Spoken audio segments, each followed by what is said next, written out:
हमारे साथ बीजेपी के वरिष्ठ नेता निशिकांत दुबे हैं। सर, राहुल गांधी को 2 साल की सजा मिलने के बाद अब सवाल उठ रहा है कि क्या उनकी सदस्यता भी जाएगी? ये सुप्रीम कोर्ट का जो जजमेंट है लिली थॉमस वाले केस में, उसके हिसाब से मुझे बचने का तो कोई रास्ता दिखाई नहीं देता है। लेकिन इसमें जो सबसे बड़ी बात है कि हम धर्म को मानते हैं, तो कहा जाता है कि कलयुग का किया हुआ यह कलयुग चल रहा है, तो कहा जाता है कि कलयुग का किया हुआ कलयुग में उसी के ऊपर आता है। जिस तरह से उन्होंने बिल की कॉपी फाड़ी थी और प्रधानमंत्री मनमोहन सिंह जी जो उनके पिता की उम्र के हैं, प्रधानमंत्री के पद की गरिमा को जो है उन्होंने बेइज्जत किया था और मनमोहन सिंह जी को पर्सनली बेइज्जत किया था।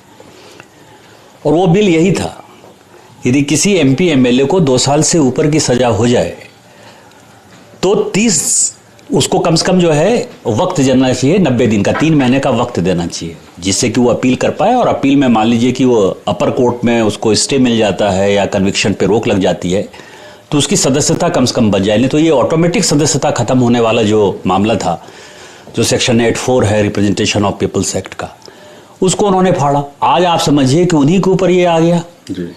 तो मेरा ये कहना है कि आदमी को कर्म वैसा करना चाहिए जिससे कि वो जिंदगी में सुखी रहे। और कहा यह जाता है कि मूर्ख मनुष्य क्या है, यदि वेद की बात करें तो उसमें कहा जाता है कि जो आदमी अहंकारी हो, जो आदमी जिद्दी हो, जिसको कि दूसरों की परवाह नहीं हो, जो हमेशा बुरा सा मुंह बनाता हुआ नजर आए, ये सारे गुण यदि आप देखेंगे तो माननीय राहुल गांधी जी में हैं और इसीलिए ये दुर्गति उनकी होने वाली है। विदेश में दिए बयान पे आपने भी इनिशिएट किया है उनकी सदस्यता जाए और फिर ये सूरत कोर्ट का मामला सामने आ गया। आपको लगता है कि दोनों मामलों में से किसी मामले में जरूर सदस्यता जा सकती है?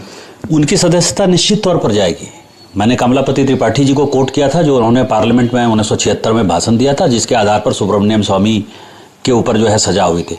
सुब्रमण्यम स्वामी जी के ऊपर कांग्रेस ने जो एलिगेशन लगाए थे और जिसके आधार पर उनकी सदस्यता गई थी, वो सारे एलिगेशन जो है राहुल गांधी जी पर प्रूफ होते हैं, तो निश्चित तौर पर उसमें भी उनकी सदस्यता जाएगी। इसकी एक प्रक्रिया क्या होती है? क्या कोई सदस्य इसके लिए इनिशिएट करेगा? प्रिविलेज होता है ना, सदस्य इनिशिएट किया है, मैंने और प्रहलाद जोशी जी ने इनिशिएट किया है, उस पर प्रिविलेज कमेटी सुनवाई कर रही है। नहीं, सूरत कोर्ट की बात कर रहा हूँ।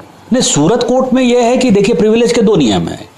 प्रिविलेज में यह है कि जैसे केजरीवाल बन जाइए, यदि आपको लगता है कि आपने गलती किया, तो आपको पता है कि नितिन गडकरी जी से भी उन्होंने माफी मांग ली और स्वर्गीय अरुण जेटली जी से भी उन्होंने माफी मांग ली।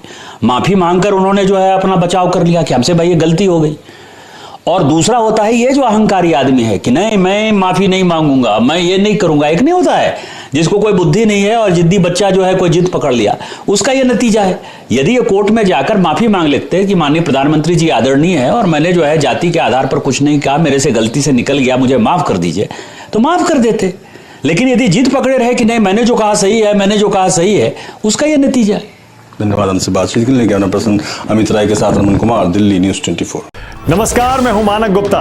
अगर आपको हमारा ये वीडियो पसंद आया हो तो इसे लाइक और शेयर जरूर करें, और हाँ, हमें सब्सक्राइब और फॉलो करना ना भूलें ताकि आप देश और दुनिया की कोई खबर मिस ना करें। तो जुड़े रहिए हमारे साथ और देखते रहिए न्यूज़ 24।